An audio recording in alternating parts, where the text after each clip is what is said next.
Thank you for subscribing to our channel. Today is Saturday, November 28, 2020. CNN report. Washington Post. White House Budget Office moving to reclassify key roles under Trump executive order. Following an executive order President Donald Trump signed last month, the Office of Management and Budget is moving to reclassify 88% of its workforce into a new job classification that would give the federal government more flexibility to fire these employees without going through a lengthy appeals process, the Washington Post reported Friday. The Budget Office identified 425 of its employees, including analysts and other experts, who would switch to a Schedule F classification under the executive order by Trump, according to the Post. CNN report. Capital of Ethiopia's Tigre region under control of Ethiopian forces, says PM after intense bombardment. Ethiopian National Defense Forces (ENDF) have taken control of Mekelle, the capital of the country's Tigray region, according to a tweet from Prime Minister Abiy Ahmed. The city was under fierce bombardment earlier on Saturday, a humanitarian source on the ground and eyewitnesses who have fled the city told CNN. Federal police will continue working to round up members of the Tigray People's Liberation Front (TPLF). Al Jazeera report. Harsh revenge. How will Iran respond to scientists' killing? Tehran, Iran. The Iranian authorities have promised to exact harsh revenge after top nuclear scientist Mohsen Fakhrizadeh was assassinated in an explosion and a hail of bullets near Tehran on Friday.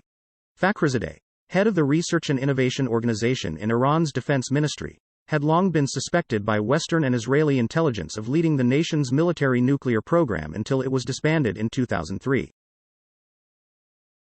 Fox report. Pope elevates 13 new cardinals then puts them in their place. Rome.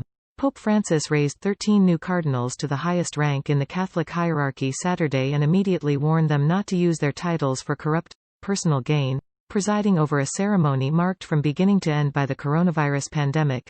Two new princes of the Church, from Brunei and the Philippines, didn't make it to Rome because of COVID-19 travel restrictions, though they were shown on giant screens in the nearly empty street. Al Jazeera report. Canada enacts new regulations before U.S. drug import rule. The Canadian government has announced new measures it said are designed to prevent drug shortages, only days before a new Trump administration rule would allow pharmacists and wholesalers in the United States to import drugs from Canada. In a statement on Saturday, Canada said that as of Friday certain drugs intended for the Canadian market were barred from being distributed outside the country if that sale would cause or worsen a drug shortage. Al Jazeera report. Dozens killed in attack on farm workers in Nigeria. Attackers have killed dozens of people working in rice fields in northeastern Nigeria, according to several local sources cited by news agencies. The assailants on Saturday tied up the agricultural workers and slit their throats in the village of Koshobe, near Maiduguri, the capital of Borno State. We have recovered 43 dead bodies, all of them slaughtered, along with 6 others with serious injuries, Babakar Akolo, a leader of a local militia fighting armed groups in the region, told AFP news agency. Deutsche Welle report. Coronavirus digest. Britain names COVID vaccine minister. Prime Minister Boris Johnson said Conservative lawmaker Nadhim Zahawi will oversee the country's biggest vaccine program in decades. The UK medicines regulator is also assessing another vaccine by Oxford University and AstraZeneca to see if they are safe and effective. Meanwhile, on Saturday, the coronavirus death toll surpassed 400,000 in Europe, the world's second worst hit region. Britain accounted for almost two-thirds of the fatalities at 57,551. Followed by Italy with 53,677, France at 51,914 and Spain with 44,668. Fox report. NYPD offers $10 G reward in Sweet 16 party shooting that killed woman, 20. The NYPD is offering a $10,000 reward for leads in the investigation of a Sweet 16 party shooting that left a young Virginia woman dead. The November 22 shooting in the lobby of a Brooklyn apartment building also wounded 6 teenagers, including a 14-year-old. The NYPD on Friday announced the reward for tips leading to the identity of the 4 suspected shooters. One of those attending the party, Dijanalong, 20, of Stafford, died after being shot multiple times, according to reports. BBC report. Zappos ex-boss and Las Vegas entrepreneur Tony Hsieh, 46, dies after house fire. Mr. Hsieh, 46, who had been on a family visit at the time, only recently retired after 20 years leading Zappos, acquired by Amazon for more than $1 billion. He also played a key part in the restoration of central Las Vegas. Tributes poured in on social media. Zappos said that the world had lost a tremendous visionary. Tony Hsieh also wrote the book Delivering Happiness, which set out his philosophy of focusing on both customer and employee care. Deutsche Welle report. Coronavirus. German anti-lockdown protests shift to Polish border.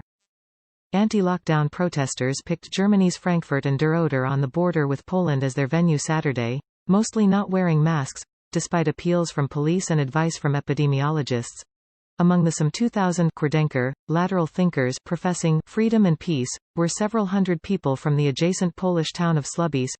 Police speaking German and Polish urged objectors to observe coronavirus hygiene rules, and offered protesters masks, while the university town's administration urged residents to stay at home.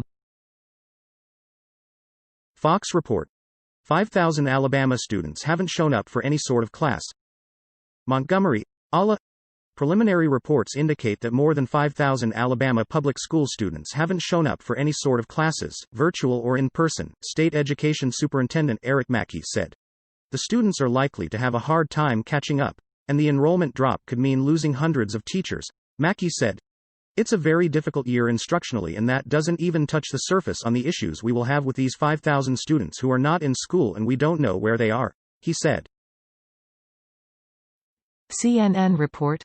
Florida man to be released early after serving 31 years for nonviolent marijuana crime. A Florida man who has spent 31 years in prison for a nonviolent marijuana crime could soon be a free man. Richard DeLisi has been incarcerated since 1989 when, at the age of 40, he was convicted on charges of racketeering, trafficking in cannabis and conspiracy after agreeing to help smuggle more than 100 pounds of marijuana from Colombia into Florida. He received a 90-year prison sentence. His case has received legal support from the Last Prisoner Project, a nonprofit that advocates for ending prison sentences for cannabis offenses. BBC report. France. Tear gas fired as protesters rally against police security bill. Opponents say it undermines press freedom to document police brutality, but the government says it will protect officers. In Paris, police used tear gas after protesters threw fireworks at them. Earlier this week, footage emerged of 3 white policemen racially abusing and beating a black music producer. The images, which show Michel Zecler being kicked and punched at his Paris studio, have shocked the nation. Deutsche Welle report. Call to withdraw German police from Greek migrant, pushbacks. Frank Schwab, the human rights spokesman for Germany's center-left Social Democrats (SPD), has said German federal police assigned to EU Frontex patrols should be withdrawn if implicated in so-called migrant pushbacks. The demand follows revelations that since April, 6 migrant boats have been forced by Greek Coast Guard ships to return to Turkey, with allegations of risky maneuvers and outboard motors being damaged in an attempt to illegally block access to asylum. BBC report. Deadly flooding hits Sardinia after heavy rains. Dramatic footage posted on social media shows rivers of mud flowing through the town of Bidi in Nuoro province. Italian media say the 3 who have died there include an older man who drowned at home and a man killed in his vehicle. Strong winds and rain have battered the island since Friday, cutting off power and forcing some people to evacuate. Andrea Sadu, mayor of the province's main town of Nuoro, warned of particularly heavy rainfall in the area and asked citizens to exercise maximum caution in a post on Facebook. Fox report. More people died of suicide in Japan in 1 month than the entire coronavirus pandemic. Japan is struggling with a mental health crisis as the coronavirus pandemic rages on, with more people dying in 1 month from suicide than from COVID-19 all year long. The National Police Agency said suicides surged to 2,153 in October alone, with more than 17,000 people taking their own lives this year to date, CBS reported. By comparison, fewer than 2,000 people in the country have died from COVID-19 in 2020. Thank you for watching 5 p.m. Recap. To be notified, you can subscribe our channel and activate the bell.